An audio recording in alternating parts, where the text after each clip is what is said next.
Speaker की कुर्सी पर कांग्रेस का कब्जा, बीजेपी रह गई हैरान। कांग्रेस के सांसद लोकसभा में पीएम मोदी को दिलाएंगे शपथ। लोकसभा की कार्रवाई का संचालन करेंगे कांग्रेस के सांसद सुरेश। नमस्कार, आपके साथ मैं हूं आदित्य कुमार। एनडीए में स्पीकर को लेकर फंसा पेच सुलझता नहीं दिख रहा है।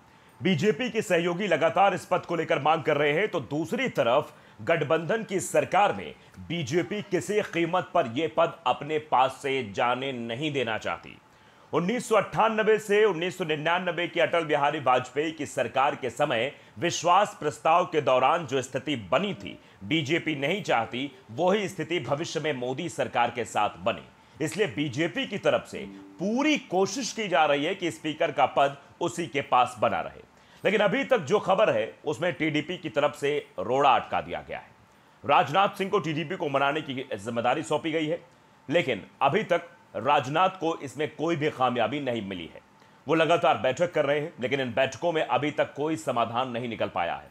बीते दिन भी राजनाथ ने सभी सहयोगी दलों को साधने की कोशिश की। टीडीपी को छोड़कर बाकी सहयोगियों ने फैसला बीजेपी पर छोड़ दिया है, लेकिन टीडीपी की तरफ से लगातार कहा जा रहा है कि बीजेपी को परंपरा का पालन करना चाहिए। पहले एनडीए की सरकार में यह पद दूसरे सबसे बड़े सहयोगी के पास रहने की परंपरा रही है और बीजेपी को उस परंपरा का पालन करना चाहिए। दूसरी तरफ मोदी सरकार पहले और दूसरे कार्यकाल की तरह इस पद को अपने पास रखना चाहती है, लेकिन इस बीच सांसदों को शपथ दिलाने से पहले सबसे जरूरी पद बीजेपी के हाथ से निकल गया है। जी हां, लोकसभा के प्रोटेम स्पीकर की कुर्सी कांग्रेस के खेमे में चली गई है। बीजेपी स्पीकर पद पर फंसा पेच सुलझा भी नहीं पाई कि कांग्रेस ने प्रोटेम स्पीकर पद की रेस जीत ली। लोकसभा स्पीकर के चुनाव से पहले कांग्रेस के सुरेश प्रोटेम स्पीकर नियुक्त किए जाएंगे। के सुरेश पीएम मोदी सहित सभी सांसदों को शपथ दिलाएंगे। कोडिकुन्निल सुरेश यानी कि के सुरेश केरल की मवेलिकारा लोकसभा सीट से सांसद हैं। 1989 से उनका इस सीट पर दबदबा है, कब्जा है। वे अब तक 7 बार सांसद बन चुके हैं। साथ ही के सुरेश कांग्रेस की सरकार में 2012 से 2014 तक राज्य मंत्री भी थे।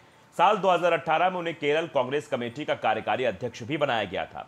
वे एआईसीसी के सचिव भी रह चुके हैं। लोकसभा चुनाव 2024 में मवेलिकारा लोकसभा सीट पर कांग्रेस और सीपीआई के बीच कड़ा मुकाबला देखने को मिला। कांग्रेस के सुरेश ने सीपीआई के उम्मीदवार अरुण कुमार को 10,868 वोटों के अंतर से चुनाव हरा दिया।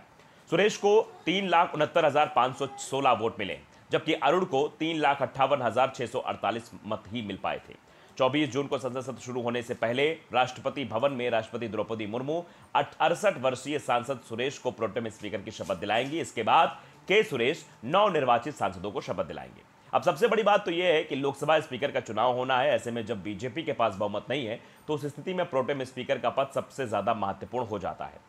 प्रोटेम स्पीकर का फैसला तय करेगा कि स्पीकर कौन बनेगा। भारत में अभी तक स्पीकर का चुनाव निर्विरोध होता रहा है, लेकिन इस बार अगर कांग्रेस की तरफ से उम्मीदवार उतार दिया जाता है तो यह तय माना जा रहा है कि वोटिंग होगी, और अगर प्रोटेम स्पीकर ने ध्वनि मत से वोटिंग कराकर इंडिया गठबंधन को जिताकर जीत घोषित कर दी तो बीजेपी के लिए बड़ी मुश्किल खड़ी हो जाएगी, और बीजेपी को इस बात का डर भी साफ दिखाई दे रहा है। लेकिन उससे पहले बीजेपी को सबसे बड़ा डर तो एनडीए में सेंधमारी का भी हो रहा है। दरअसल एनडीए के अंदर इस समय घमासान मचा हुआ है। टीडीपी और जेडीयू की नाराजगी की खबर सरकार बनने के साथ ही आनी शुरू हो गई है। दोनों ही दल सरकार में मिले हिस्से को लेकर खुश नजर नहीं आ रहे हैं। ऐसे में मोदी सरकार के साथ कभी भी खेला हो सकता है। इंडियन न्यूज़ को अगर आपने सब्सक्राइब नहीं किया, जरूर करिए, बेल आइकन दबाइए, ताकि अपडेट भरी खबरें आप तक पहुंचती रहें।